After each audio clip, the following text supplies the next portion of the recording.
Vocês sabem que esse foi um fenômeno que demorou para chegar ao Brasil, né? E que aconteceu muito na Europa, já na retomada, na primeira retomada dos aeroportos, dos voos, das viagens na Europa. As empresas aéreas e principalmente as empresas que fazem o trabalho de terra, né? Às vezes a gente confunde. A gente coloca tudo no mesmo bolo da empresa aérea. Às vezes a empresa aérea não tem nada a ver com a história. É o pessoal que trabalha em terra, que está recebendo um salário aquém do esperado, que está trabalhando mais do que o esperado, que ficou sem reajuste por muito tempo. Na Europa... As pessoas são pagas por quem? Pelos aeroportos? Às vezes pelos aeroportos, às vezes por empresas terceirizadas. E isso aconteceu muito, primeiro na Europa. Eles mandaram muita gente embora com a pandemia, não conseguiram recontratar. As pessoas que continuaram perceberam que existe um mundo além do trabalho delas, então começaram a reivindicar por melhores condições de trabalho. E a gente acompanhou alguns caos aéreos na Europa. Filas de 6 horas para fazer um raio-x, voos atrasados, voos cancelados. Depois esse fenômeno aconteceu também nos Estados Unidos. Nos Estados Unidos a gente falou bastante sobre isso com o Barão, não só nos aeroportos, não só no setor aéreo, mas também em outros setores, com muita gente tentando contratar pessoas, principalmente de serviços. E agora, finalmente, mas finalmente com dor no coração, chegou ao Brasil, né? O Brasil, de todos esses grandes mercados, foi o que mais demorou para sofrer. Coutinho? Mesmo motivo, Megali, mesmo motivo. Todo mundo segurou as pontas. O setor aéreo sofreu, principalmente aqui, com variação cambial, com aumento do querosene da aviação. As empresas aéreas, por mais que elas ganhem muito dinheiro, nos últimos 2 anos elas tiveram prejuízos astronômicos por esses motivos, e em algum momento elas ficaram sem repassar o que os funcionários mereciam. E agora, finalmente, os funcionários resolveram reivindicar o que eles acham e que eles realmente merecem. Então, por isso que demorou para chegar aqui. Esperaram chegar uma época de alta temporada e uma greve que me parece, não quem sou eu para julgar, mas que está causando muito menos impacto, muito menos do que causou na Europa e nos Estados Unidos. Então, Coutinho, eu queria te ouvir ao longo da semana, eu estava curiosa para te ouvir por causa disso, porque muitas pessoas com quem eu conversei ao longo do ano e que sofreram esses impactos das paralisações na Europa, diziam assim, poxa, parece que é o novo normal de viajar. Você viaja e enfrenta transtorno. Foram pessoas que ficaram presas em voos na Europa, sofreram muitos atrasos e parecia que não tinha muito como desviar disso, assim, que você vai viajar e vai passar por um transtorno, por um perrengue desses, porque foi ao longo de todo o ano isso. Na Europa, Estados Unidos, você via paralisações.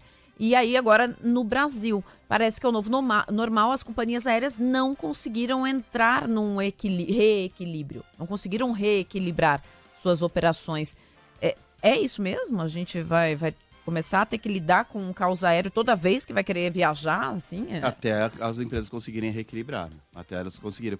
A verdade é que a retomada aconteceu de forma abrupta e muito mais veloz do que todos estavam preparados e imaginando que fosse acontecer. Então, quando aconteceu essa retomada, todo mundo voltou a viajar. As empresas estavam com o quadro de funcionários reduzido, com o número de voos reduzido. Não é tão simples você voltar com a aeronave, você tem que ter slot, você tem que ter o aeroporto que comporte isso, você tem que ter o pessoal de terra habilitado para voltar de 20% da malha aérea para 80% em coisa ali de 1-2 meses. Então, foi difícil. E também é isso. As pessoas que, no caso do Brasil, não, mas no caso da Europa e dos Estados Unidos, pessoas que estavam vivendo com auxílios. E que falaram, eu não vou voltar a trabalhar 12, 15 horas por dia. Pra quê? Se aqui com o meu auxílio eu tô conseguindo me virar bem, com a indenização que eu recebi, eu tô conseguindo me virar bem. Então as empresas tiveram muitos problemas para recontratar. Isso eu tô falando de Europa e Estados Unidos. Aqui no Brasil me parece um caso realmente de salário bem mais baixo do que as pessoas merecem. Deixa pela aproveitar carga horária. Sábado a gente tem mais tempo. Eu sei que as empresas aéreas passam por grandes dificuldades. Tem aquela frase famosa, né? Que o melhor jeito de ficar milionário é virar um bilionário e comprar uma empresa aérea. Mas eu não consigo entender por quê. Porque me parece que os custos de manutenção ficam mais baratos. As aeronaves antes voavam com 4 turbinas, hoje são 2.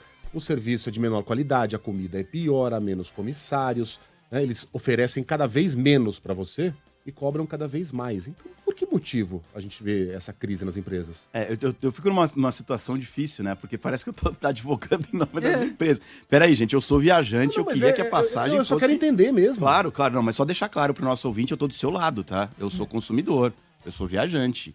Eu não tenho empresa aérea, quem me dera, se eu tivesse uma empresa aérea e não sou pago para advogar, não ganho passagem aérea, eu sou viajante, eu pago passagem aérea. Para mim, quanto mais barato isso e tá quanto dado. melhor serviço for. Agora, eu trabalho nessa área há um tempo, então eu tento entender. E eu questiono as empresas aéreas, a Associação Brasileira das Empresas Aéreas, a ABAR, e todos os especialistas justamente por isso, porque eu não consigo entender por que a conta não fecha, por que eles apresentam déficit atrás de déficit. E aí é o seguinte, Megali, eu acho que eu vou tentar simplificar o máximo possível. Eu já até peço desculpa aqui, perdão, aos especialistas. Se você pegar um avião lotar de pessoas, mesmo com esses preços absurdos, um avião, vamos lá, de 180 lugares, enche o avião, todo mundo pagando passagem, o avião sai com prejuízo. Ele sai com prejuízo. Pode? Pois é. O que ele tem que fazer para ter lucro? Carga. Por isso que vem aquela história da cobrança de bagagem. Porque se você deixa a bagagem incluída na passagem aérea, primeiro começar não está incluída. O preço vai aumentar para colocar, justamente porque você está tirando espaço para levar carga. Carga de todo tipo que você pode imaginar. Então o avião tem lucro com carga. Segundo fator, que foi muito prejudicado pela pandemia, viagem corporativa. A viagem corporativa tem um ticket médio muito mais alto. Porque é o seguinte... A Ellen vai ter de viajar para Manaus, semana que vem, porque aconteceu alguma coisa em Manaus. Amanhã, vamos colocar coisa feliz.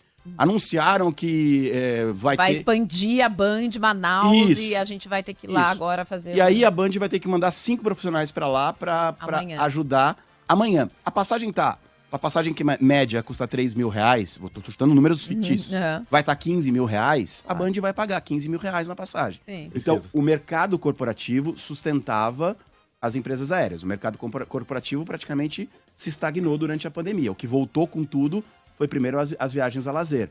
As pessoas passaram a fazer reuniões remotas, pelo Zoom, por outros aplicativos, etc e tal. Viagem a lazer, esse programa, né? Compra passagem 8 meses antes, mais barata, num horário paga não caro, mas não paga qualquer menos coisa. Caro, sim. Então isso é um dos fatores que indicam. O querosene da aviação sofreu um aumento absurdo de mais de 100% em um ano. E ele é responsável por, no mínimo, 40% de um custo de uma empresa aérea.